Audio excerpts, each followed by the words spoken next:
Bismillahirrahmanirrahim. Assalamualaikum warahmatullahi wabarakatuh. Baik, pada video kali ini kami akan membahas tugas dari dosen, yakni tentang sejarah madhab Imam Ahmad bin Hanbal, riwayat kehidupan dan belakang pemikiran Imam Ahmad yang dibawakan oleh saya sendiri, dan corak madhab dan metode istinbat hukum Imam Ahmad yang dibawakan oleh saudari Putri Cerini. Baik, langsung saja. Yang pertama, sejarah madhab Imam Ahmad. Imam Ahmad bin Hanbal, ia merupakan keturunan dari Rasulullah SAW dan telah ditinggal ayahnya sejak kecil. Ia diasuh oleh ibunya di bawah pengawasan pamannya. Imam Ahmad menuntut ilmu di kota ilmu pengetahuan di Baghdad. Di sana ia belajar tentang keislaman seperti hafalan Al-Quran, hadis dan sejarah Rasulullah SAW. Sunnah dan hadis yang dikumpulkan Imam Ahmad berasal dari hadis Nabi Muhammad SAW serta fatwa sahabat. Saat berusia 40 tahun, ia mulai mengajarkan fatwa mengenai fikih yang diajarkannya berpedoman pada sunnah dan hadis Nabi SAW. Dan ia tidak menuliskan buku tentang fikih dan melarang murid-muridnya menulis fatwa yang disampaikannya. Namun Imam Ahmad bin Hanbal menulis satu kitab, yaitu Al-Musnad, yang berisi kumpulan hadis yang diriwayatkan oleh Ahmad dari para rawi yang terpercaya. Selanjutnya, riwayat kehidupan Imam Ahmad bin Hanbal.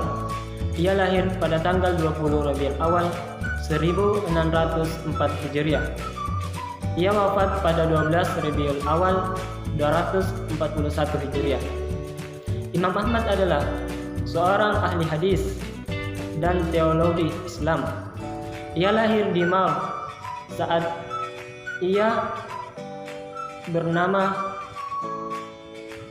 ini bernama Mar di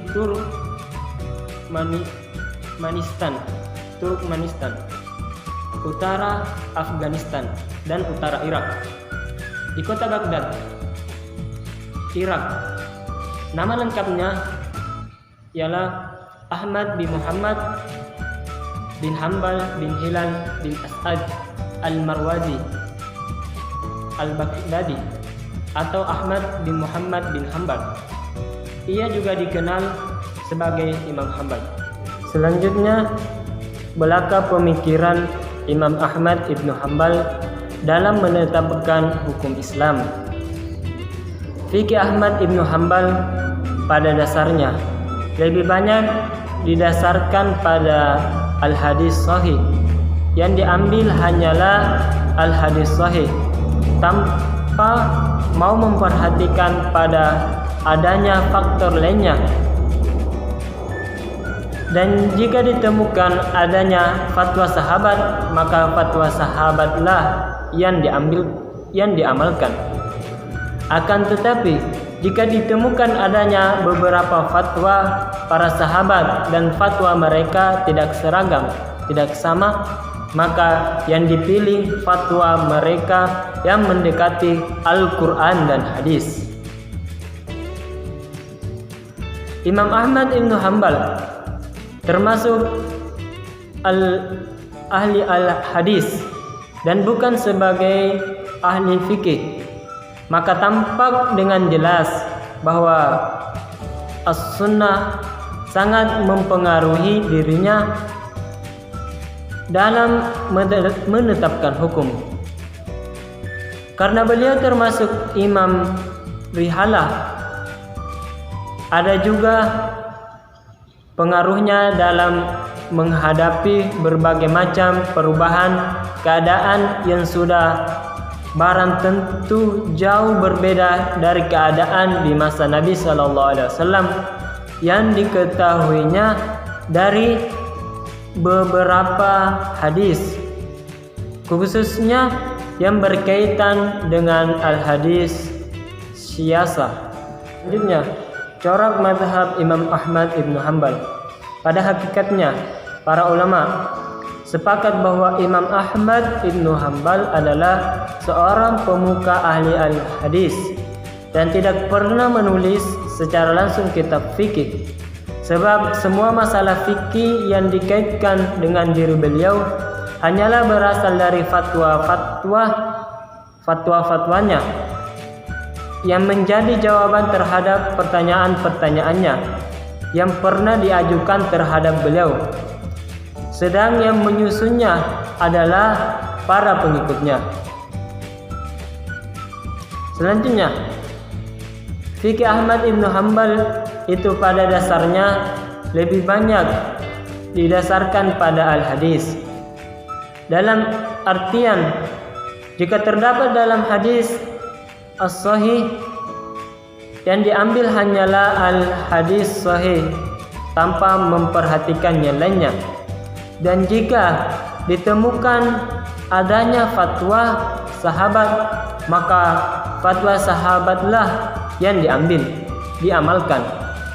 Akan tetapi, apabila ditemukan beberapa fatwa sahabat dan fatwa mereka tidak seragam, maka yang dipilih fatwa mereka yang mendekati Al-Quran dan Al-Hadis. Warahmatullahi wabarakatuh. Saya atas nama Putri Cerini ingin menjelaskan tentang hukum dan metode Imam Ahmad ibnu Hanbal dalam menerapkan hukum. Yang pertama yaitu nashah dari Al-Quran dan sunnah yang salih. Apabila beliau telah mendapati suatu nashah dari Al-Quran dan sunnah Rasulullah yang salih, maka beliau dalam menerapkan hukum adalah dengan nashah itu. Yang kedua, fatwa para sahabat Muhammad SAW apabila dia telah mendapati suatu nashah yang jelas baik dari Al-Quran maupun hadis salih, maka para sahabat Nabi yang tidak ada perselisihan di kalangan mereka, apabila telah mendapatkan perbedaan di antara mereka fatwa para sahabat, maka Imam Ahmad ibnu Hanbal memiliki pendapat yang lebih dekat dari Al-Quran dan Al-Sunnah. Yang ketiga itu hadis mursal dan hadis dhaif. Apabila ia telah menemukan 3 poin di atas, maka beliau menerapkan hadis dhaif. Dalam menerapkan Imam Ahmad ibnu Hanbal, hadis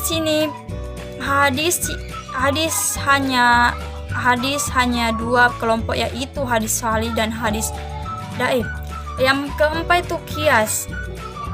Kias apabila Imam Ahmad ibnu Hanbal tidak mendapati nashah dari hadis mursal dan hadis dhaif, maka ia mengalokasikan menggunakan kias. Kias adalah dalil yang digunakan dalam keadaan terpaksa atau darurat.